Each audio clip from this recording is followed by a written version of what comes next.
यासारखी GR80 ते YouTube channel आपल्या सर्वांचे परत एकदा स्वागत आहे। महिलांसाठी या ठिकाणी अतिशय आनंदाची बातमी आहे। महिलांना पिंक ई रिक्षा या ठिकाणी मिळणार आहे आणि त्यासोबत आपल्याला 90% हिस्सा या ठिकाणी शासनाचा राहणार आहे। यामध्ये आपल्याला फक्त 10% हिस्सा भरून आपल्याला पिंक ई रिक्षा या ठिकाणी मिळणार आहे। तर अशा प्रकारची महत्त्वपूर्ण घोषणा देखील पावसाळी अधिवेशनात महिला व बालविकास मंत्री यांनी केलेली आहे आणि त्यांचं या ठिकाणी स्पष्टीकरण पण आपण या व्हिडिओमध्ये पाहणार आहोत।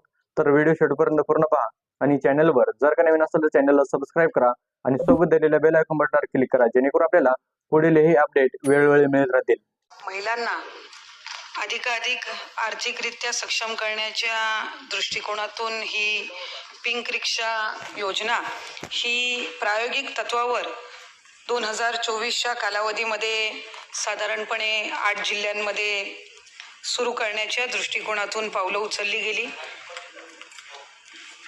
आणि पुणे, नाशिक, नागपूर, अहिल्यानगर, अमरावती, छत्रपती संभाजीनगर, कोल्हापूर व सोलापूर या जिल्ह्यांमध्ये प्रामुख्याने जे शहर आहेत इथे साधारणपणे आपण 10,000 लाभार्थ्यांना पहिल्या फेजमध्ये फर्स्ट फेजमध्ये या पिंक ई रिक्षा उपलब्ध करून देऊन त्यांना रोजगार निर्मित करण्याच्या दृष्टिकोनातून त्या ठिकाणी कारवाई करत होतो। त्या ठिकाणी विड्रॉई व्हायच्या सद्यस्थितीमध्ये 130 पिंक रिक्षा ज्या आहेत या आपण वितरित केलेल्या आहेत आणि त्यांच्या वतीने ते सुरू आहेत। शासनाचं अनुदान 20%, कर्ज 70%, लाभार्थीचा हिस्सा 10%। लाभार्थीचा हिस्सा 10% आपल्याला ठेवणं, कारण शेवटी शासनाची योजना आहे, कुठेही ती गृहीत धरली जाऊ नये।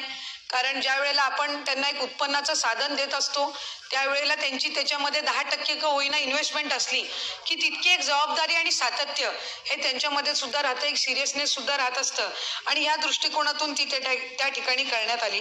आणि बॅचच्या संदर्भामध्ये ज्याचा आपण उल्लेख केला, RTO सोबत परिवहन विभागासोबत सुद्धा आम्ही किमान 3 ते 4 या संदर्भातल्या बैठका घेतल्या आणि खरं तर याचे नॉर्म्स ताई MMR रिजनसाठी वेगळे आहेत थोडे, आणि कारण ते परिवहन विभागाचेच गृह विभागासोबत संलग्न असणारे याच्यासोबत आहेत आणि इतर म्हणजे पुणे, नाशिक, नागपूर, अहिल्यानगर, अमरावती, संभाजीनगर, कोल्हापूर, सोलापूर यासाठीचे असणारे त्यांचे जे काही नियम निकष आहेत हे त्या ठिकाणी वेगळे आहेत।